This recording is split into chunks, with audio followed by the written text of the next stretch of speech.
So, Mike, it's great to have you here. And it's great to be here, Mike. Yeah, we're all safe and sound. Absolutely. So, we're both going to be involved in the book 30 plus 1 Stories of Resilience. Super excited. Oh, you and me both.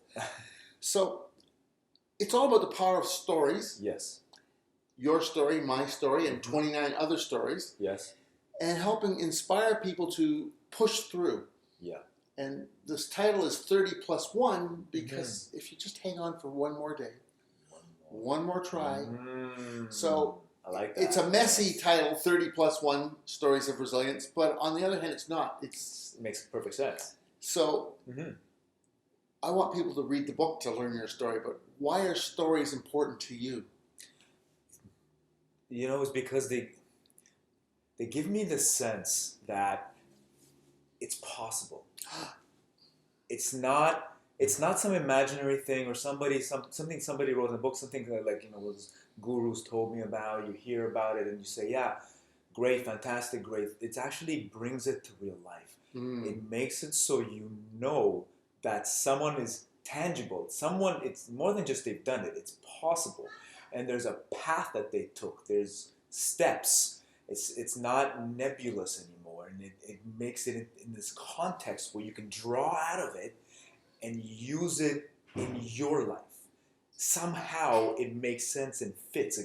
Where before it was this mystical thing that just didn't work. And that gives me goosebumps because it's use it in your life. Yes. And so, as you might know, I survived a couple of bouts of cancer and then I had a failed medical procedure. And so I got rushed to the hospital and I get to emerge and I'm just like, I'm here for the money back guarantee. That's right. So I've lived this 3 times in a big personal way, and my daughter's brain tumor, and she's good now. But stories of adversity and people overcoming them in their own unique fashions is what helped inspire me to keep going back and fighting the fight, because I ended up with 5 major sets of treatments. And as one of my friends who saw me at the beach one day said, why didn't they just put in a zipper? Because I have a 16 centimeter, 13-inch incision. Well, if they had to keep on going back and forth, they should have just put in a zipper. I think it would have been good. I'd asked for a bright, maybe a little too much. But I would have asked for a bright red one, a little neon accent stripes. Just to fit, right? I mean, So to have you in the book and the 29 others, including myself, 30 others, for me, it's about giving people insight into 31 people's stories who dealt with what I call big stuff. And there's so many ways to deal with big stuff. Yes, there is. There's the put your dukes up, right. I'm going to win. There's the, what am I going to learn from this point of view? Right. And both have their own unique ways of dealing with it, and nobody's wrong. And this is going to be 31 points of view on how to deal with life's big stuff. So what are the types of things that have inspired you before in your stories of dealing with big stuff?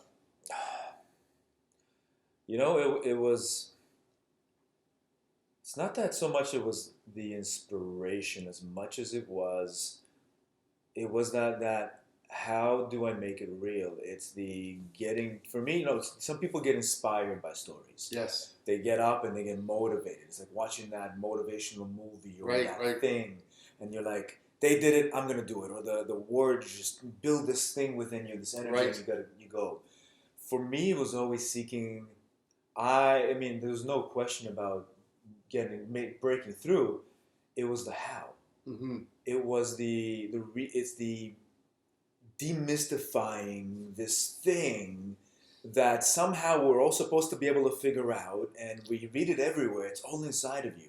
And right, because I came from the engineering world. I went from being engineer, manager, 15 years of professional corporate experience, having full all-out breakdown in all sorts of ways, and then building myself up from there. So I had to understand all of that stuff, because people were saying it's all inside of you, and I just wanted to choke them. Because what do you mean? What does that actually mean, that it's inside? Yes, it's inside of me. Everything I've always had, the drive, the unstoppable forward momentum. Yes, it's always been there, but all of that, the way that I've lived it up until a certain point, actually got me into trouble. So what does it mean it's inside of me? What's inside of me? Right now, at that point, what was inside of me was anger, turmoil, and all sorts of stuff that wanted to tear my life apart. Yep. Right? And that was the only thing I knew that was inside of me. So for somebody to say that, I needed the map, or I needed clues, because Yes. it's all about, it's our map that we're trying to find in the end. Yeah, well, some of us don't have a compass when we need it the most. We That's don't have a right. map, and so Yeah. you're saying what I want this book to be is that I want people to tell us, and at the end of every story, I want one thing you did that helped make a difference. And so for me, it was asking for help. Okay. I phoned 197, 198 people in the old days when long distance was really expensive. Mm-hmm. And I said, it's Michael. I've just found out that I've got to fight cancer. Yes. And I'm scared. I don't want sympathy. I don't want empathy. Could you tell me something in note form that's gone really well this week, this month? So whether you write me once a week, once a month, or once only in the next few weeks, months, just tell me something's going well. Maybe you got a new pair of shoes that look really stylish. Maybe you got a new car. Maybe you had a flat tire and pulled over safely on the highway. Maybe the garden's gone in and the flowers are gone. Awesome. I'd like a picture too. It's the old days. It was film though, so these things take time. Okay, yeah. But I was looking for something good. What's going well for you? Right. Because I wanted to know that there was life outside. Because as one of my mentors taught me, do you have the issue or does the issue own you? He said, if you can own your issue, even though it scares you and terrifies you, you are on the way to winning. And I was like, whoa, that's a powerful mindset that you own the issue doesn't own you.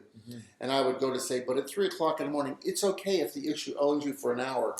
Then you arm wrestle it and you go, that's I'm winning the game. I own my issue. Doesn't matter what you have, I'm falling asleep. Yeah.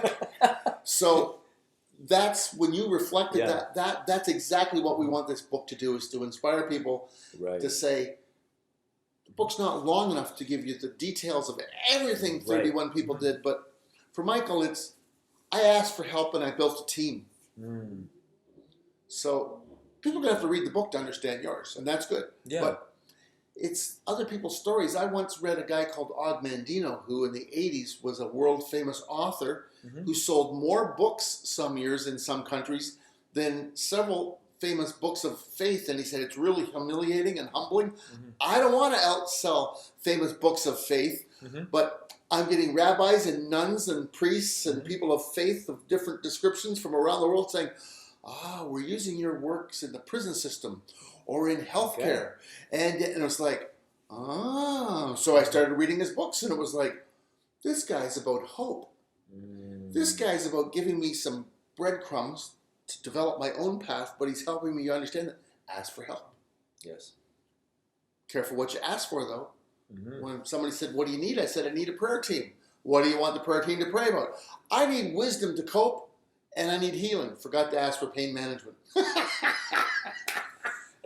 You gotta be careful what kind of pain management you reach for. Yeah. So if I could add maybe what it was for me. Yes, please. It was, with all of that going on inside of me, it was reaching and knowing that there's a breakthrough waiting around the bend. And no matter how small that breakthrough, I just knew everything. I had crashed inside. Sure. And it was all I can do to hold my life together on the outside. And I just knew that to make my way back, no matter how frustrating some advice would be, no matter how much of a barrier or a climb I needed over that next hill, I knew that next hill was coming, and the crest of it was just around the corner. And to just accept the lesson while moving forward. I took Shaolin Kung Fu for 3-4 years as a teenager, and so I'm impatient. Yes. I went 4 to 5 nights every week. Why wasn't I getting better and better and better? And he said, because you're trying too hard. I'm like, huh? Right? I mean, everything we're taught is about trying harder. And he said, Michael, you're physically going through the paces. Yeah. But you're being here and here. You're not being here. You're not connected. He said, you got to get really calm and just do it. He said, what's the first dance you learned how to dance? I said, well, as a young kid, I got to be at my cousin's wedding, and I was the ring bearer at 5 or 6. And the song was the twist. Mm-hmm. So it was pretty cool. Mm-hmm. So he said, so do the twist. Didn't have to think about it. He said, it's a basic move. Hips, balls of your feet. He said, you have to get it. You have to create what they used to call muscle memory. Yeah. So he said, another person told me about MIP, memorize, internalize, and personalize. And he said, when you do that, suddenly, it'll all get easier. Yeah. And so and that my lesson was flow. Yeah, it's part of, yeah, and you know, and the next question that would come up in the engineer's mind at the time would be like, you know, WTF do you mean? Right? And it really is, it's that journey of understanding and all that stuff that everybody tells you about it. This is why it's so important to have these stories, because how do you discover that? What does that actually, because you said internalize, what does that actually mean as a person to finally understand and make that breakthrough? The stories of the breakthroughs for other people help us, help me, and help whoever's reading really kind of look at all the different possibilities and get that internalization to happen faster, because it's that breakthrough that is at the peak of where you're about to make that breakthrough is going to be the most painful time in that climb. Because you've been climbing up the hill and sliding back down, climbing up the hill, and you haven't hit the top, and it's like, frig, I'm not seeing anything yet. And you know why it is? And this is part of, you know, this is not going to give any stories away, right? No. It's because to make that breakthrough, to get to the top of whatever that is, that lesson that's coming in, you have to fundamentally change. And so that's what the book does, is leave a breadcrumb of trails for people to go, oh, here's 31 things people did to move through their stuff. But not just move, fundamentally change. Yes, and we can't get through our stuff until we change. Yeah. So one expert would say you have to start to achieve flow. And I would say to people watching is that to get through big stuff and change, you have to look at, how do you describe yourself? What is your vision and value of you? So when I got better at Shaolin Kung Fu, not a master, just better, but exponentially better for me, was like, I'm a lean, keen Shaolin kind of machine. I'm using silly words, but it was like, oh, suddenly the 34-year-old Golden Glove boxing champion, 2 times, 2 weight categories, who intimidated me, suddenly told the Sensei master that Michael's getting good enough that he concerns me. This was a man bigger than me that I felt if he put his hand out, I couldn't even get close. If he put his hand on my forehead, I couldn't kick him, I couldn't touch him, except bat his wrist around because he was that much bigger than me. Okay. But he was like, no, he's getting more, my words now, flow. I was being more in the moment. I was not letting his size and skills intimidate me anymore. It was the same with my issues with my cancer. That's right. It was concerning and I was scared, but it was like, I'm fighting. I'm not going down with a whimper. I'm going to fight for my life. And whether I live or die, that's only one piece. I'm going to live till I die, rationally, emotionally, physically, spiritually, intellectually, in the weeks, months, and years ahead. Well, 30 years later, look at you. I had a better quality experience. I confused the psychologist because I was too happy. It's true. So well, you got to let your pain die. Yeah. So I learned from my pain, your life. and it's like, you're back. I'm really anxious. So what's the fear? I haven't accomplished everything I'm supposed to. Well, I can't change that big picture, but I can work on today. Absolutely. So I'll go be my best version of me today. So that's right. Oh, and there's another thing that these stories give us too, is the tools that people discovered. Yes. Right? Because trying to, yes, it's all within us. Yes, we eventually figure out what that means. Yes, we can start to piece these things together from different books. However, to really get a sense of the practical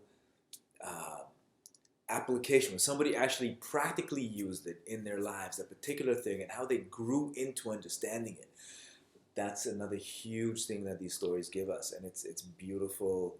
It's priceless to have that. It's the integration of all the steps in the stories. And that's right.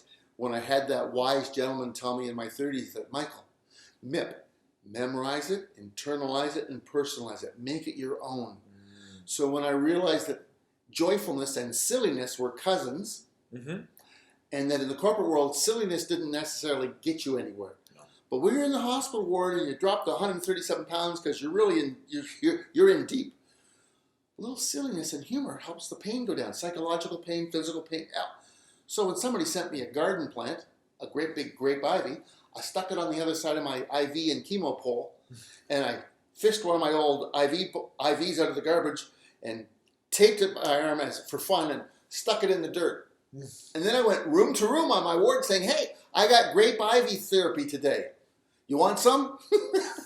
They know I was being goofy. I knew I was being goofy. But the doctors, it was a teaching hospital, on grand rounds came by to say, so are you getting ahead of the research? Yep, grape ivy research. I've had a chat with every patient today, even those two dear souls who are so scared they won't talk. Yes. I said, I'm being silly. I have grape ivy therapy. Mm-hmm. Yeah. Connecting and engaging. But that joy, it goes so deep, right? And this is, it lifts you up. It lifts you up. It goes deep and lifts you up. And it really changes things when you understand how to apply. What do you mean to apply joy? There's joy and there's escape. Which one am I in right now? Which one am I using? Am I escaping or am I living truth and enjoy? I try to, in my case, live truth and enjoy and share a little joy by being respectful, but showing up at a door and saying, hey, have you seen the new grape ivy therapy? Absolutely. They knew I was being silly, but we had chuckles. Somebody said, if they do chocolate, I'm in. And that makes your immune system wake up. Absolutely. That heals on its own. But we've heard little nuances on that, but it actually does it, right? Yes, because our emotions are buried in our body. Oh, every cell. Every cell, right? And as I was healing myself, I think I deleted the videos. I wish I would have kept them. Because part of my journey was starting with Qigong. Right. Oh, smart. Yeah, and the mind-body energy, all the energetics that move through you. And as I was going deeper through it, I would literally be shaking as I'm doing Qigong, practicing Qigong, and crying and my convulsing almost. So for people to hear this is important because they have to know that if they're going through these really weird sort of experiences when it comes to the personal releasing, it's actually normal. Yes. Right? Because don't try to hold it back. No. Let it out. Let it out because there's this stuff and my body was shaking and it sounded like you ever hear a grown man crying ugly? I mean, oh my God, right? So it's not great. Laughing at you. No. Been there, done it. Didn't win a prize. That's right. Oh yeah. Had the stains. And then giggling like a little boy with a grown man's voice. Yep. But you were releasing. You're releasing. You're letting out energy that did you no favors and you held on to, and you were letting letting in. You worse, right? And different diseases that are chronic that doctors can't explain. I'm not a doctor, but I will say from my experience and from what I've seen and what I've worked myself through, it's stuff built up in the body, mind-body connection. And then you get into some really powerful stuff, which is kind of that stuff that people are looking for, and they're like, there used to be this ancient knowledge that people used to have that they used to be able to do stuff with and unlock people with. And now all of a sudden it's no longer to be found. Well, actually it is, right? And I practiced through that lineage. And so when I started going through that, oh my God, did that accelerate. Yes. And so part of what the stories do is they give us insight into these lineages and techniques that are more than just us trying to piece it together. They actually give us these insights and these sort of door openings or window openings into stuff that we didn't actually fathom was possible or available to us that can start clearing emotional stuff out of us without even, and more so, and then repiecing our energetic structure. And again, I'm formerly an engineer, so the scientific stuff actually makes sense because of how it comes together. Not as many people are talking about it. There are some really great research on it, and a lot of people started to. And when you're looking at that, having access to those tools and being able to offer those tools through that lineage as a guide, there's many opportunities, the many things within the tool bag that now are available to people. But first, I had to experience it myself. I had to take myself through all of that and going through this story of of my overall story. We all have the overall story and the mini stories in there, but the overall story of through those breakthroughs and those times of completely going, I am going absolutely on faith. I got nothing but faith here, and these tools are, I can tell they're literally pulling stuff out of me and clearing me and giving me the energy I need to shift. Yes. And to get over that hump, get over that crest in ways that were so much more powerful than I ever thought before. And so all of that becomes available through these stories, and you start to get the sense that there's more here. Maybe I want to reach out to this person and really find out. Yes. Because this is why people write stories. It's not just to write my story. It's, if it calls to you, reach out and understand and see what's possible.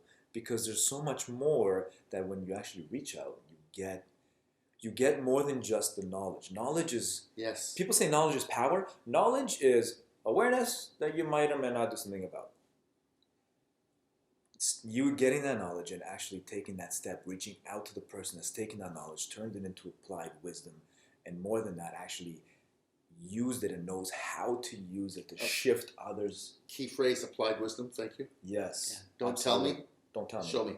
Yeah, and help me find it for myself. Yes. Because this is the other thing that a lot of people get into. It's the caveat is people want to get the information and still figure out how to use the tool by themselves. It's kind of like going to IKEA is a simple example, but you go to anywhere, you buy the thing and you throw out, think of the most complicated thing you've bought with the manuals that are this thick, and you throw out the manual. Yeah, and eventually, then you try to figure it out. Eventually, you can figure it out. Maybe. But maybe a few years later, you learn from somebody else, oh yeah, it always had this other feature that if you just use that, you wouldn't have to copy and paste this stuff manually in weird ways. You're like,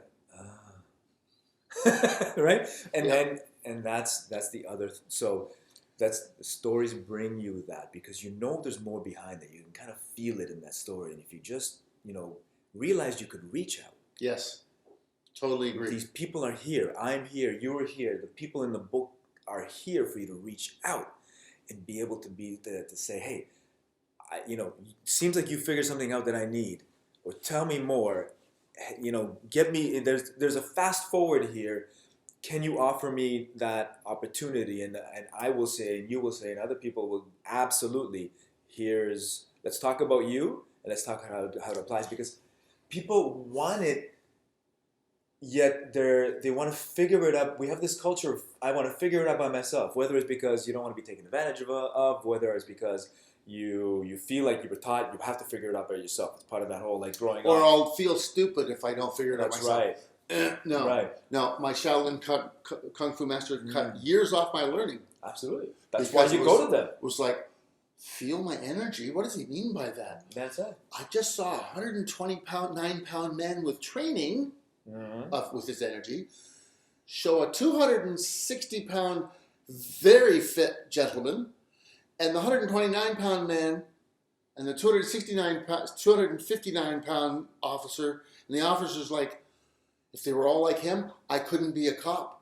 He's frightening if he was bad. Yeah. I said, his discipline, his physical skills and discipline. And he said, oh no, you're not dealing with my physical skills, you're dealing with my energy. And that's here and here and all of here. And that's right. When you come at me, I just project. And I said, can I call up my invisible Lexon shield? He said, if that's what works for you, yes. So this book is to help people understand that there's more ways to cope, more ways to thrive and move through it and forward and learn. And so I'm going to wrap us up now, but you have to come back. Okay. Got to do this again after the launch. There's going to be a launch, so we're going to broadcast the launch. Yes. But we're hoping you can attend the launch for those in GTA. Please do. And share more. And we need an interview more about the other work you're doing because sounds like we got some alignments. I'd love to. So I'm Michael Ballard from Imagine Yourself and Resiliency for Life. I'm Mike Popovich from Phoenix Internal Arts Academy and also from the book Resilience. 30 plus 1 stories to inspire and change. That's right. So until next time, imagine yourself with more resiliency for life. Thanks from Michael and Mike. Beautiful. Bye. See you soon.